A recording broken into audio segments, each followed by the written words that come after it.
Papalapit na po ang deadline sa pasahan ng mga requirements para sa PBA Draft 2025 mga idol, at itong si CJ Lane ay hindi pa nagpapasa. Sa mga hindi po nakakakilala rito, 6'10 Filipino-American po itong si CJ Lane na matagal nang narurumor na magpapadraft sa PBA pero hindi matuloy-tuloy. Sabi ni Idol Basketball Zone last year, credit sa inyo mga idol, na interested daw ngayong 2025 magpadraft to sa PBA pero as of this writing ay hindi pa nga siya nakakapagpasa ng requirements. Nakapaglaro na siya ng 2 games para sa Batangas Rum Masters mga idol, at maganda ang nilaro niya sa second game. Tignan natin.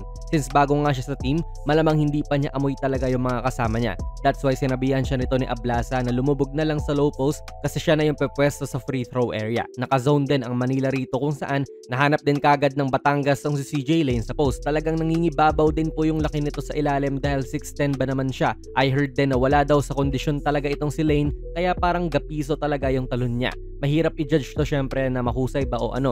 Kaya na lang ang mag-comment mga idol. Basta sa nakita ko, nagamit naman niya yung katawan niya ng tama sa pagkakataon na ito. Buti hindi siya napituhan ng foul sa pagbaba niya nung balikat niya dyan. Pero hindi naman siguro babang-baba. At ayan, nakascore nga siya.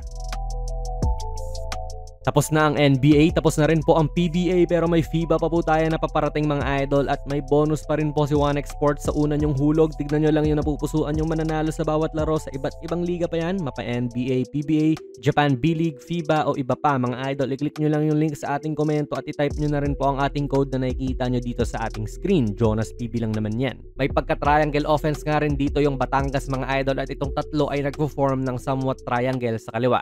Hindi ko alam kung sadya ba yan o hindi, pero ganyan naman din talaga ang triangle offense. Nakikita natin sa gilas yan. Safely na ibigay po kay Lane sa poste na naman, at pinakitaan tayo ng magandang passing.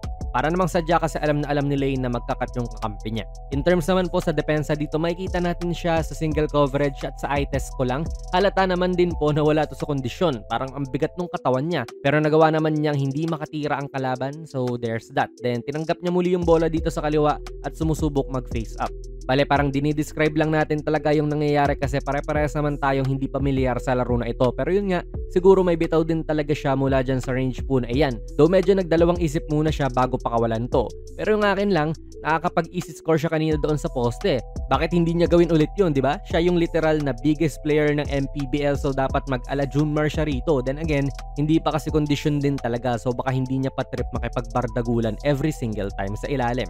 Ito naman yung unang actual play na ginawa ni coach para kay CJ Lane. Yes, may mga ISO siya kanina pero rekta pwesto siya nun eh. Ngayon, may ginawa muna sila. Itong si Idol Valoria kasi ay magbibigay ng back screen para kay Lane. ATO to mga idol, after timeout play. So dinrowing talaga ni coach yan. Pagka backscreen ni Valoria, pwesto muli si Lane sa kaliwa kung saan ayan nga po ang nangyari. Napaswitch ang guard doon sa kanya. Syempre, hindi siya iiwanan ng tao niya kasi nga ang laki rin talaga nito. This time, hindi nga lang siya gumamit ng katawan at tila binaby yung bank shot.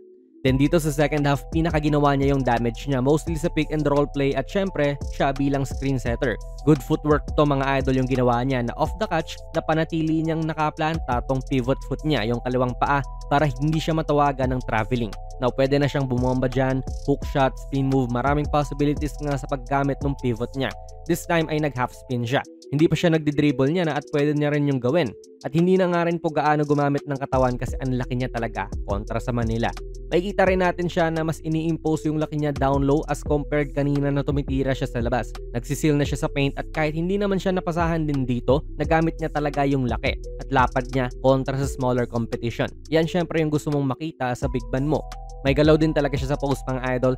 Kahit nasabihin mong wala siya sa kondisyon, nakagawa pa rin niya yung ganitong drop step na nagmumukha siyang mabilis. Hindi nga lang niya ma-finish ng maayos pero good move din yan.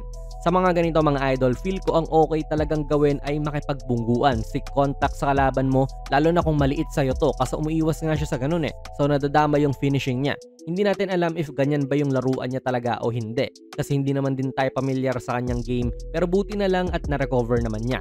Okay na move din yan.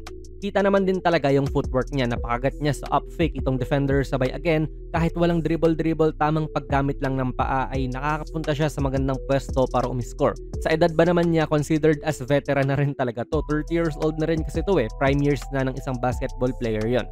For now mga idol, ayun nga, hindi natin masasabing impressed tayo talaga sa kanyang game para i-hype natin na parang next phase of the PBA or MPBL or ano. Pero solid na footwork nga yung pinakita niya. Yun talaga ang magsa-stand out. Hindi siya mabilis, sugarcoating yun. Mabagal talaga siya mga idol at probably dahil sa lack of conditioning. Kaya let's see if kunwari makapagbawas-bawas siya ng weight, makita natin yung agility nito. Sa tingin ko, if magpapadraft to sa PBA ay contender pa rin yan sa top pick. Bibihira lang yung Pinoy na ganyan katangkad. Pero ayun nga, let's see pa rin. Kaya para sa inyo mga idol, ano yung rating nyo sa laro ni CJ Lane this game? Ilagay nyo lang po ang inyong mga komento sa ating comment section. Kung nagustuhan nyo po ang ating video ay pakipindot na lang idol ng like button, mag-subscribe ka na rin sa ating channel. And ako nga pala si Jonas PB, and as always, hanggang sa muli.